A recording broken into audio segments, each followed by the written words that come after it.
You can give someone your loyalty, your time, your patience, your care, even pieces of your self-respect, and they may still look at you as if you are easy to replace. That is one of the hardest truths to face. And when that happens, there is often a clear emotional pattern that starts to unfold inside the person who kept giving. Before we go into it, ask yourself something honestly. Have you ever felt that the more you gave, the less you seemed to matter? If that question hits deep, you are not imagining it, and you are definitely not alone. What you are about to hear may put words to something you have felt for a long time but could never fully explain. When someone gives everything in a relationship, steady care, emotional openness, forgiveness, patience, and repeated self-sacrifice, they are usually living from a deeply relational place. They believe love is shown through effort, through staying, through understanding, through trying again. In the beginning, a narcissistic person may respond to that kind of giving with strong interest and intense attention because it feeds their need for validation, comfort, and emotional support. At first, it can feel powerful, even special. But then the dynamic begins to change, slowly, quietly. What once felt appreciated starts to feel expected. And what is expected is often no longer cherished. Stay with me here, because this is where many people begin losing themselves without even noticing it. The giver thinks more love will heal the distance. More patience will calm the chaos. More effort will bring the warmth back. But instead, something else begins to happen beneath the surface, and once you see it, you cannot unsee it. The giver often keeps increasing their investment because they still believe the relationship can return to what it once seemed to be. They explain more, they forgive more, they accommodate more. They become more flexible, more careful, more available. They tell themselves that love should be enough to stabilize things, that loyalty should matter, that if they just keep showing up with enough sincerity, the connection will settle into something safe and mutual. But instead of building equal care, this imbalance starts to create a painful pattern. The more one person gives, the more the other person may begin to treat that support as normal background noise. It becomes invisible because it is always there. The emotional labor, the patience, the constant repairs, all of it fades into the wallpaper of the relationship. At the same time, the narcissistic pattern often cannot hold steady emotional reciprocity for long. Vulnerability that does not serve self-image may feel uncomfortable. Mutuality may feel less interesting than control. Real intimacy may be replaced by admiration, dependence, or distance. So the giver's consistency is not mirrored back with equal depth. It is received, consumed, and then taken for granted. That is where the confusion starts, because the giver feels the imbalance, but instead of seeing it clearly, they often turn the blame inward. They assume they are not doing enough, not loving well enough, not being calm enough, so they push harder. And that is how love quietly turns into one-sided maintenance instead of shared connection. If this feels familiar, keep listening, because the next shift is where the emotional damage starts getting sharper, even if it still looks small from the outside. After the early phase, where you may have felt deeply valued or even idealized, there is often a subtle but very real change in tone. The same qualities that once seemed loved in you, your warmth, your loyalty, your patience, your willingness to understand, slowly begin to be framed in a negative light, not always in obvious ways. Usually it comes through small comments, tiny corrections, slight impatience, or cold reactions that leave you feeling off balance without being able to explain why. That is what makes this stage so destabilizing. It is not loud enough to clearly name, but it is strong enough to make you feel different. You remember how close things once felt. You remember the intensity, the praise, the sense that your presence mattered. So when this quiet devaluation begins, your mind tries to hold both realities at once. The version of them who seemed to treasure you, and the version of them who now looks annoyed, detached, or hard to reach. To make sense of that split, you often decide the problem must be you. Maybe you spoke wrong, maybe you were too emotional, maybe you expected too much. So you start adjusting, you monitor your tone, you rehearse conversations, you become careful with your needs. Criticism may be wrapped in concern, disappointment, or frustration, which makes it even harder to detect. It does not always sound cruel. Sometimes it sounds reasonable. That is why it enters so deeply. Over time, you begin shrinking parts of yourself just to avoid the next wave of disapproval or withdrawal. You stop speaking as freely. You stop reacting as honestly. You start learning that love must be earned again and again through correction. And that is a dangerous lesson. Watch this closely, because what comes next is where the relationship stops only hurting your feelings and starts interfering with your sense of reality. When your emotional reality keeps getting questioned, contradicted, or reworded, something inside you begins to shake loose. It may not start as obvious denial. Usually it begins with smaller moments. You remember a conversation clearly, but you are told it never happened that way. You react to something hurtful, and you hear that you are overthinking, overreacting, exaggerating, or misunderstanding the intention. A sharp comment becomes a joke. A broken promise becomes your bad memory. A cold tone becomes your sensitivity. These moments may look minor one by one, but together they create something powerful. A fracture between what you experienced and what you are repeatedly told is real. Human beings rely on relational feedback to help confirm their understanding of events. So when the feedback you receive is consistently dismissive or twisted, you do what most people do. You turn inward and ask if the problem is you. You wonder if your memory is wrong, if your emotions are too much, if your instincts cannot be trusted. That is how self-doubt takes root. Not all at once, slowly, quietly, one contradiction at a time, and once that doubt grows, your behavior changes. You soften valid concerns before saying them.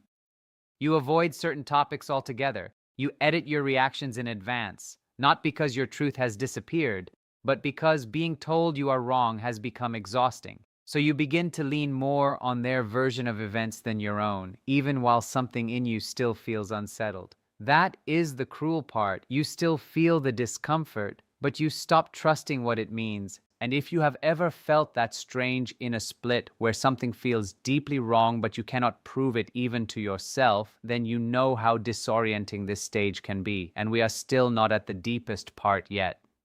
Emotional exhaustion in a dynamic like this does not crash into you in one dramatic moment.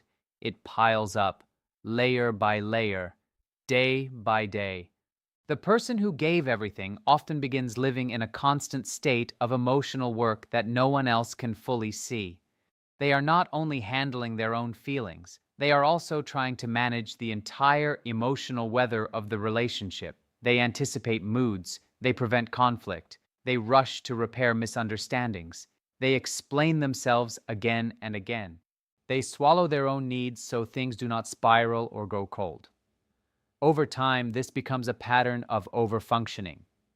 You start carrying the responsibility for stability, even though the relationship is supposed to be shared by two people. On the outside, that may look like maturity, commitment, or patience. But on the inside, it feels like constant vigilance. It feels like self-surveillance. It feels like trying to become the exact right version of yourself that will finally keep the peace. And the worst part is that the effort does not create real security. The rules keep changing. What worked yesterday fails today. What was acceptable last week is suddenly a problem now. You are always adjusting to moving goalposts. That forces the mind into a loop. Analyze, correct, adapt, repeat. Analyze, correct, adapt, repeat. After a while, your body starts carrying the cost. You feel heavy, drained, less willing to talk, less connected to joy. Even rest does not fully restore you because the tension remains active in the background. Emotional exhaustion is not just feeling tired, it is the loss of inner ease. It is the moment when even simple emotional expression starts to feel like work. If you have been there, you know exactly how quiet and devastating that fatigue can be. And the next stage often makes it even harder to see what is happening. Isolation in this kind of relationship usually develops so quietly that it can feel almost invisible while it is happening. It does not always begin with someone directly telling you to cut people off. More often, it starts through shifts in emotional energy, attention, and perceived safety. As more of your focus gets pulled into managing the main relationship, friendships, family ties, and outside connections become harder to maintain. Part of that is simple depletion. When so much of your energy is spent trying to understand, fix, soothe, and stabilize what is happening at home or inside the relationship, there is very little left for anyone else. Calls feel tiring, plans feel like pressure, small talk feels impossible. You may cancel more often, withdraw more often, explain less often. You stop sharing what is really going on because it feels too complicated, too draining, or somehow disloyal. At the same time, there may be subtle messages that make the outside world feel less important. Maybe your other relationships are minimized. Maybe your support system is treated as intrusive, unnecessary, or unable to understand. Maybe you begin to believe that no one else really gets it, and that trying to explain it would just make things worse. So, your world starts shrinking, quietly, naturally. You may still have people around you in theory, but fewer voices are close enough to help you reality check what is happening. And that matters more than most people realize, because without healthy outside reflection, the relationship becomes the main mirror through which you see yourself and your life. That creates dependency, not always by force, but by the slow removal of alternative sources of perspective, comfort, and truth. Stay with this part, because when isolation deepens, the next thing that often starts fading is not just your support system, it is your sense of who you are. And loss of identity does not usually arrive like a sudden dramatic event. It happens through repetition, through many small moments where you reshape, hide, or abandon parts of yourself just to maintain connection. At first, it may look harmless. You choose your words more carefully. You avoid topics that seem to cause tension. You lower your emotional volume. You soften your reactions. You become more agreeable, more flexible, more strategic. But over time, these are no longer conscious adjustments. They turn into automatic survival habits. You begin filtering yourself before you even know what you truly feel. Emotional expression is no longer guided by your inner truth. It is guided by how you think it will be received. That creates distance between your real experience and the version of you that gets shown to the other person. Slowly, you stop recognizing your own patterns. You are always adapting, always editing, always scanning the room emotionally before being yourself. And self-trust erodes at the same time. When your perceptions have been questioned enough, your inner signals start feeling uncertain. Decisions that once felt simple become confusing. Even basic judgments, like whether something was rude, unfair, or hurtful, begin to feel like they need outside approval. That weakens your inner center. Then identity starts to fragment. You may notice that you act differently in different settings, not because you're naturally flexible, but because you are trying to stay emotionally safe in an unpredictable environment. The result is a strange kind of disconnection. You may still function, you may still work, talk, show up, and smile, but inwardly you feel far from yourself, as if you are watching your life more than living it. And if you have ever looked in the mirror and felt tired in a way that had no simple explanation, this may be why. Because once identity starts fading, the relationship stops being only painful. It becomes disorienting at the level of the self. At some point, the inner system cannot keep carrying the contradiction, the hope, the effort, the excuses, the self-blame, the adapting, the endurance. All of it begins to hit a limit. This is often the breaking point, and it can come in two main forms. For some people, it shows up as burnout. The emotional and physical system gets so overloaded that it starts shutting down to survive. The things that once caused panic, heartbreak, or desperate attempts to reconnect may suddenly feel distant, flat, numb. The urgency to fix the relationship starts fading, not because the pain is gone, but because the nervous system can no longer keep processing it at full intensity. There is still sadness, still grief, still confusion, but the body has reached a threshold.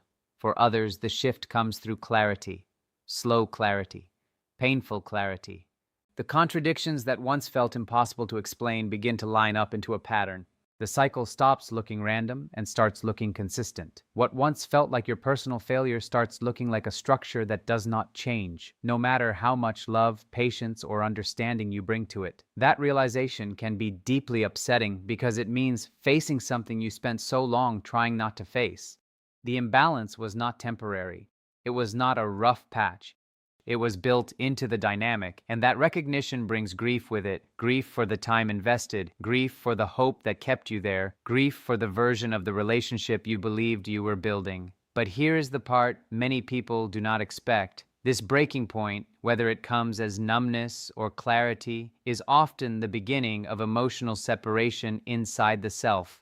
And once that begins, everything starts changing. That inner detachment does not always mean someone leaves right away. Physical separation and emotional separation do not always happen at the same speed. But something essential begins to move. The person starts reclaiming their own perception, their own reactions, their own right to name what has been happening. The spell of constant confusion begins to weaken. They may still feel sad, they may still love, they may still hesitate, but a deeper part of them begins stepping back from the old cycle. They stop chasing every mixed signal. They stop explaining themselves into exhaustion. They stop believing that one more perfect conversation will finally unlock mutual care. This stage can feel strange because it brings both relief and grief at the same time. Relief because reality is becoming clearer. Grief because clarity often means mourning what will never be. There is sadness for the effort that was poured in, for the years or months spent trying to make something work that was never truly reciprocal, for the parts of the self that were stretched thin in the process. But there is also something quietly powerful here. The mind starts reorganizing around truth instead of hope. Self-blame begins to loosen. Emotional energy slowly turns inward rather than constantly outward. And that shift matters because healing does not begin when the other person finally understands your pain. It begins when you stop needing them to validate what you lived through. If this is resonating, notice that. Really notice it, because awareness is not a small thing. Awareness is often the first real boundary. It is the first moment the self says, I will no longer abandon my own experience just to stay connected. And once that line appears inside you, even faintly, the path back to yourself has already started opening. What this whole pattern reveals is not only what happens in one difficult relationship. It shows what happens to a human being when deep emotional investment keeps meeting shallow or unstable reciprocity over time. When someone gives sincerely, they are not just offering affection. They are offering trust, safety, time, faith, a shared reality. They are saying, I am here with my full heart. And when that offering is met again and again with inconsistency, entitlement, invalidation, or emotional disregard, the impact does not stay on the surface. It moves inward. It changes how a person thinks, how they feel, how they interpret conflict, how they understand love. Eventually, it can change how they see themselves. That is why confusion in these dynamics is not a sign of weakness. It is often a sign of sustained contradiction. The mind struggles when care and disregard exist side by side, when warmth is followed by coldness, when closeness is mixed with contempt, when affirmation is repeatedly undone by dismissal. Anyone living in that push and pull will begin to feel disoriented. They may overthink, overgive, overfunction. They may doubt their instincts and work harder just to keep emotional stability inside a space that does not naturally provide it. That is not failure. It is what happens when the nervous system is trying to survive mixed signals over a long period of time. And if no one has told you this clearly, let it land now. Your confusion does not mean you are broken. Sometimes it means your system has been trying to make sense of something that never made real emotional sense to begin with. And once that truth settles in, healing stops feeling abstract. It starts becoming possible. Clarity, even when it arrives through pain, is not the destruction of love. It is the reordering of reality. It is the moment when the pattern becomes more visible than the fantasy. It is when self-blame starts losing its grip. It is when your inner voice which may have been buried under fear, hope, guilt, and constant adaptation, begins to speak with a little more strength. That does not mean the process is easy. It is not. There is grief in seeing clearly. There is grief in admitting that your effort did not create balance. There is grief in accepting that understanding someone deeply does not guarantee they will treat you gently. But clarity is still a gift because it ends the endless loop of trying to earn what should have been mutual from the start. It lets you stop negotiating with your own pain. It lets you stop calling survival love. And step by step, it begins restoring internal trust. You start noticing what you feel without immediately dismissing it. You start making choices that line up with your actual experience, not just with your fear of losing connection.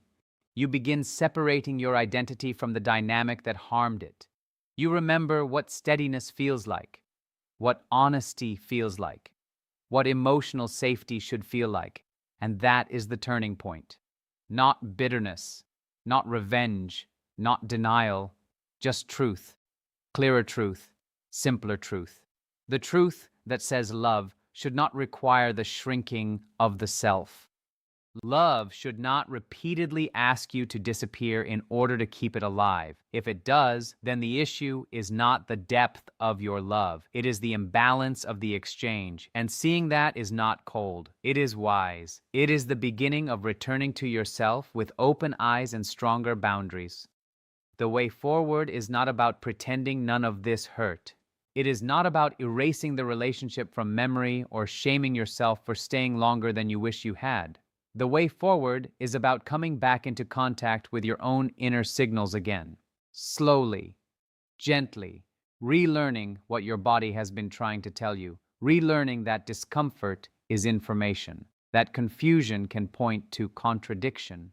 That exhaustion can be a message, not a personal flaw. It is about making space for your own reality without needing to argue it into existence. It is about reconnecting with people, places, routines, and truths that help you feel more like yourself. Often, the first signs of healing are simple. You stop explaining so much. You feel less urgency to be understood by the person who kept misunderstanding you. You notice peace feels unfamiliar, but good. You start valuing consistency over intensity. You begin trusting what is repeated more than what is promised. And maybe most importantly, you stop measuring love by how much pain you can endure. That changes everything. Because healthy connection does not demand self-abandonment as proof of loyalty. It does not keep moving the target. It does not punish honesty. It does not make you betray your own mind just to preserve the bond. Real love allows room for your full self to exist. Your feelings, your perceptions, your limits, your needs, your humanity. So if some part of you has been waiting for permission to stop carrying the entire emotional weight alone, let this be that permission. And if this spoke to something deep in you, do not rush past it. Sit with it, because sometimes the moment you finally understand the pattern is the same moment you quietly begin stepping out of it. And maybe that is the most grounding truth of all. Love is not supposed to cost you your identity. It is not supposed to demand that you give up your voice, your instincts, your peace, and your sense of reality just to keep the connection from collapsing. When a relationship repeatedly pulls you into self-doubt, overwork, emotional fatigue, shrinking, isolation, and inner confusion, the answer is not always to love harder. Sometimes the answer is to see harder, to see what has been there, to see what has been missing, to see how much of you has been consumed just trying to keep a one-sided system alive. That seeing may hurt. It often does. But it also opens the door to something stronger than false hope. It opens the door to self-return, to boundaries that are not punishment but protection, to emotional honesty that is not selfish but necessary, to a steadier understanding of what healthy connection really feels like. If you have been blaming yourself for the confusion, the fatigue, the numbness, or the way you seem to disappear inside the relationship, please hear this clearly. Those responses did not come from weakness. They came from carrying too much for too long in a bond that was not built on equal emotional exchange. And once you understand that, your story can begin changing. Not by rewriting the past, but by meeting the future with clearer eyes. So take that in, let it settle, And if a part of you has already started waking up while hearing this, do not silence it now. That voice may be the first real sign that you are finally coming back to yourself.